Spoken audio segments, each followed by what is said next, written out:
Udumo kuNkulunkulu kweliphezulu nokuthula emhlabeni kubantu abathokozelwa nguye. Baba uNsibande uyakubingelela ndlalifa izulu. Ngithi uJesu Kristu inkosi. Siyambonga, siyamdumisa. Siyamtusa uNkulunkulu wethu ngalokho asenzela khona. Akekho ufana naye, akekho njengaye uNkulunkulu ezulwini, uNkulunkulu emhlabeni, uNkulunkulu ezinzulwini zonke. Akanakuphenywa, iminyaka yakhe ayinakubalwa. Ngoba unguNkulunkulu okhona njalo. Alikho ngaphambi kwakhe, alikho ngemva kwakhe. Ngakho akaze kube khona uNkulunkulu ngaphambi kwakhe, ngeke futhi abe khona emva kwakhe. Ngoba alikho ngemva kwakhe, alikho ngaphambi kwakhe. Sikhonza inqokonqo. uNkulunkulu wethu isimangaliso. Siyambonga uNkulunkulu. Siyambonga uNkulunkulu kakhulu. Hayike angidlule lapho sekuthi angikhuluma ezinye indaba. Uyangibona nawe ukuthi ngiyambonga uNkulunkulu. Uyangibona nawe ukuthi ubuso buchachambile. Ijabule lenoda ngoba khona uNkulunkulu ayenzele khona. Hayike asidlule lapho sikushiya ucabanga uqagela. Yeke ukucabanga, yeke ukuzindla. Dumisa uNkulunkulu kuphela nje. Ngakho konke kubi kuhle mdumise uNkulunkulu. Ngicela ukuthi ke siguqe sithandaze. Singene enkonzweni yethu yosuku lwanamhlanje. Udumo lonke kuNkulunkulu kweliphezulu nokuthula emhlabeni kubantu abathokozelwa ngaye nguye.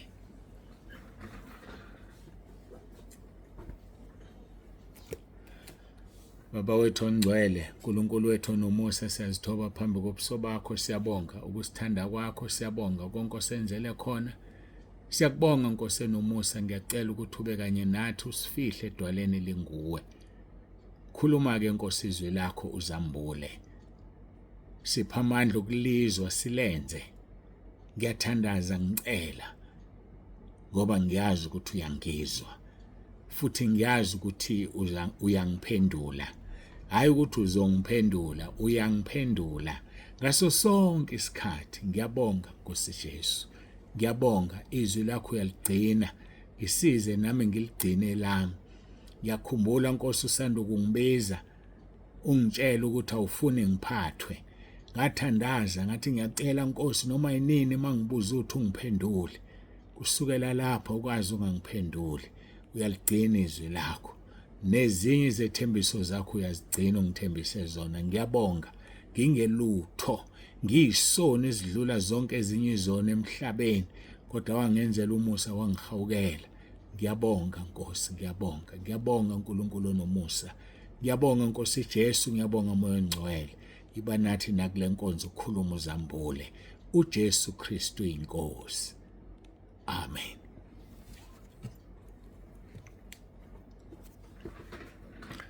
Siyambonga uNkulunkulu wethu kakhulu, siyamdumisa abangcwele. Sikhuluma ke ngezwi la. Sikhuluma ngendaba enkulu. Ngendaba enkulu, isimo songokaNkulunkulu. OngokaNkulunkulu kufanele abe nesimo esinjani? Isimo, character. Kufanele ibe njani character yomntwana kaNkulunkulu? Kufanele ibe njani character? Athi yazi character yakhiwa yini? Haya uthi ngikutshele mhlamba wazi character yakhiwa yini. Ufike ucabange. Ngakho kusemqoka ukuthi amehlo akho nezindlebe zakho uzenza zifide ubuwena ngezinto ezingcwele. Ngoba into oyicabangayo nozindla ngayo yile oyibonile noyizwile. Ayike ngiphinde. Into oyicabangayo nozindla ngayo yile oyibonile noyizwile. So kusemqoka ukuthi wenze sure ukuthi indlebe zakho zizwa izinto ezingcwele. Amehlo akho abuka izinto ezingcwele. Mawungena ku YouTube uyobheka inkonzo yasentabeni, awudluli kuma site angcolileyo. Ugcina uzwa sekukhulunywa nenhlamba. Awudluli kulezo zinto. Uma ke usucabangile, lokho okucabangayo ilokho okukhulumayo. Angazi mina noma uyangizwa. Lokho okucabangayo kugcina kuyilento oyikhulumayo. Exactly njengoba kwenza abantu abaphuzayo. ufika cabange into ethize ngawo umuntu ophuzayo angabi nesibindi sokuyisho aphuze athi maseyidakiwe bisiyaziphumela kube ngathi uyaziphumela nje kanti into ade icabanga engenamandla ukuyisho kunjalo into oyicabanga yile oyikhulumayo into oyikhulumayo ugcina usuyenza izenzo zakho ziqale ekuthenini ucabangani bese ukhulumani bese uyenza okwenzayo kuba yinjwayelo habit ukujwayela moke wakujwayela kwakhe character yayibona character kude kanjani into osujwayela ukuyenza becomes your character kodwa ibiqale phi emcabangweni so it's very important ukuthi ingqondo yakho uyifidane ngoba lento ifida yona ilento ezoyicabanga fida ingqondo yakho ubungcwele uzicabanga ubungcwele i-character yakho izogcina ingcwele hayi angiyibambe la noma ngiqedele i-character ishow ishi destination yakho lapho uzogcina khona lapho uzofa uye khona yini le yakhiwa i-character so kisimo songokaNkulunkulu i-character yalongo kaNkulunkulu asifunde eMahubo 15 verse 1 to 5 uJehova ngubani ohlala etendeni lakho na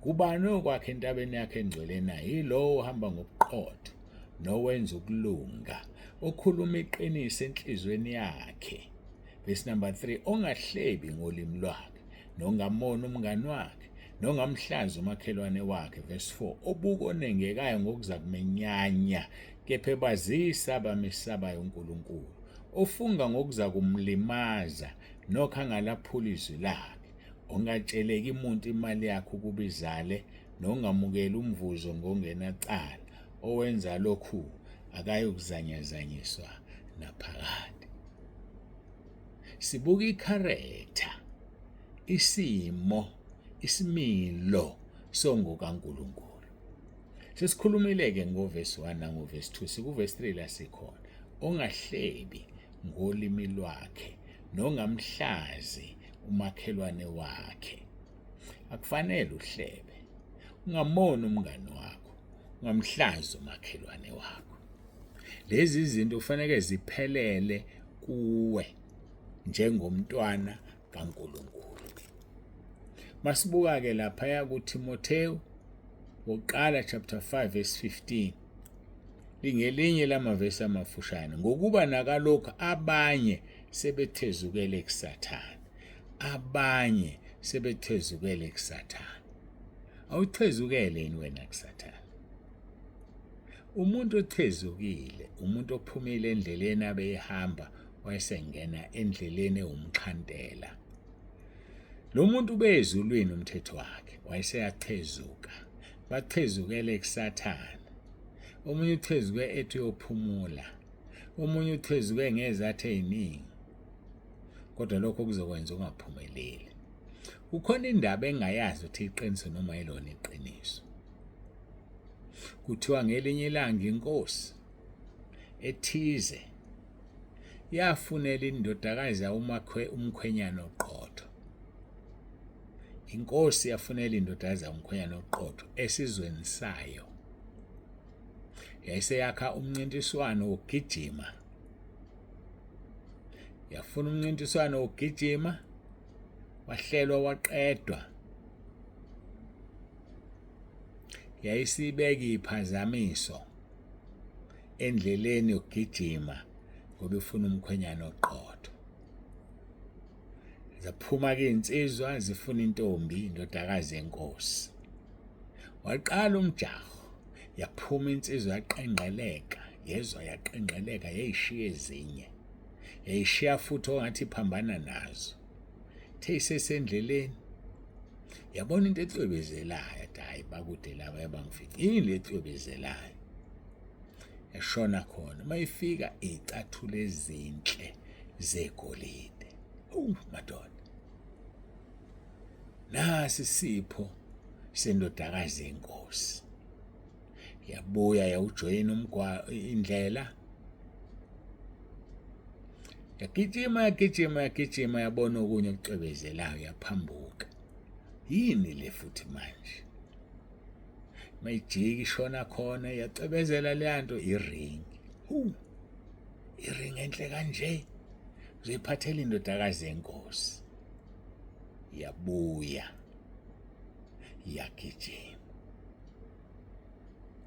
Yagijima. Phethe icathulo ngapha. Iphethe indandatho ngapha. Yagijima.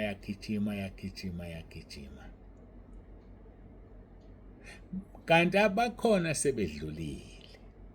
Yona ilokhu ithi ngibashiye kakhulu. Kwagijinywa kwafika ekugcineni. Wayishaya intambo owayishayayo. Wabuyisela eceleni. Enejubane lendoda. Yabadlula abanye endleleni. Yathemba ukuthi phambili kunabo bonke. Kanti leli sibili lelu number 2 uma ifika awukhona osengenile. Yaveza icathulo ukuthi bengibashiye bonke ngiphazanyiswe lezi icathulo isipho sendodakazi yenkosi. Phazanyiswe le ring isipho sendodakazi yenkosi. Thema sekufanele kumenyezelwe oqotho ofanele indodakazi yenkosi yilo ongazange anake imnake eseceleni. Yilo othe noma engenalo ijubane elikhulu wabekezela wagijima. Hayi lo zitshelile wathi ngibashiyile wayothatha izinto kanti zizomphazamisa endleleni. Waphatha izinto vele ezenkosi lezi zinto bezibekwe yiyona akufanele izithathe ibisithi iyophi indodakazi yenkosi. Qaphela yini wena ekuphazamisayo?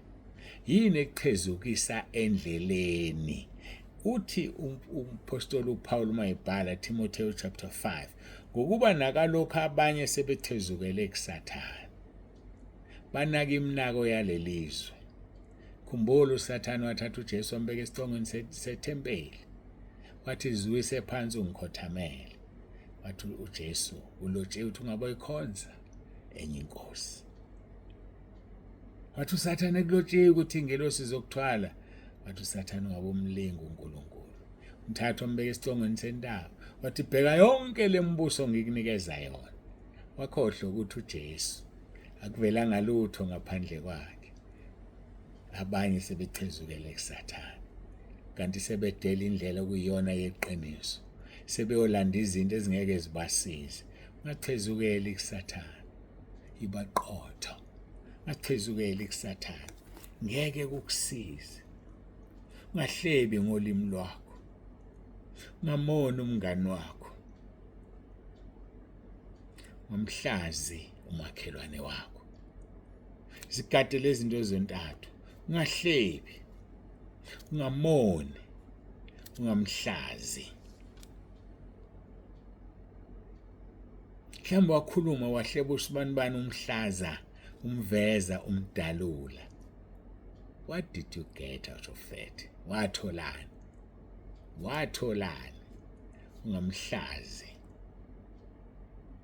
Ungamhlazi. Ngiphinde futhi ungamhlazi umakhelwane wakho. Ungamhlazi omunye umuntu ophila naye. Bangakubahlaza, bangakubadalula. Abanye ngisho bashela ngokuhlaza umuntu baqamba amanga. Wamthola kanjani lo mngakho? Wahlaza abanye. Usuyilungisile indaba yakho? Usuyilungisile yini? Wamthola kanjani umkhwenyana wakho?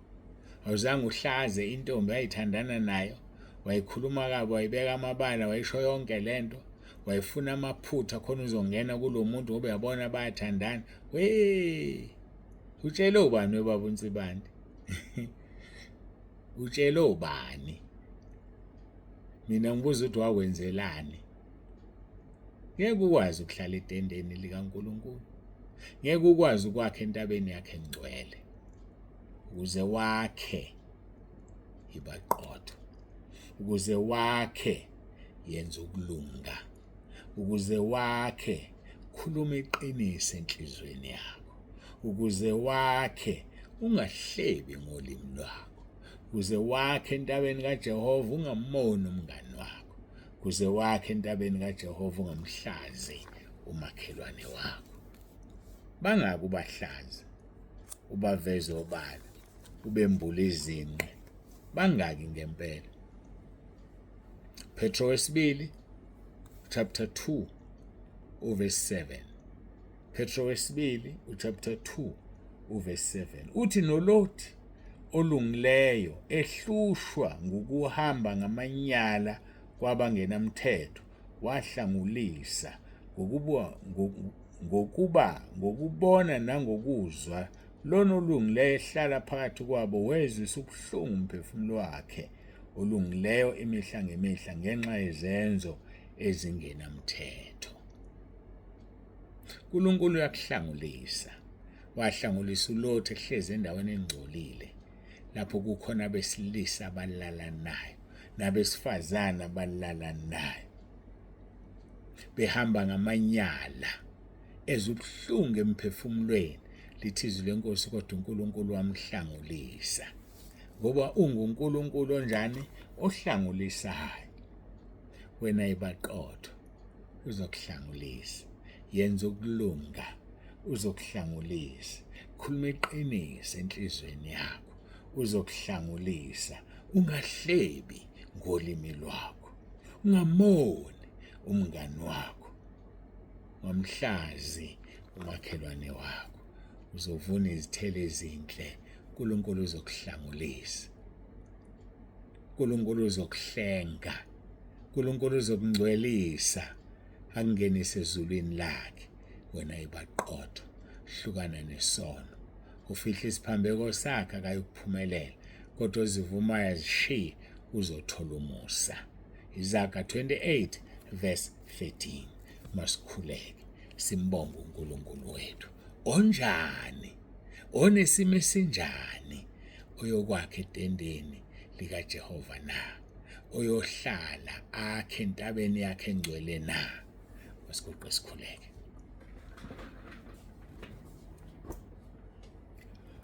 Baba olungileyo, Baba ongcwele, uNkulunkulu onomusa, siyakubonga ngakho konke osikukhulumile phakathi kwethu ngomoya wakho engcwele.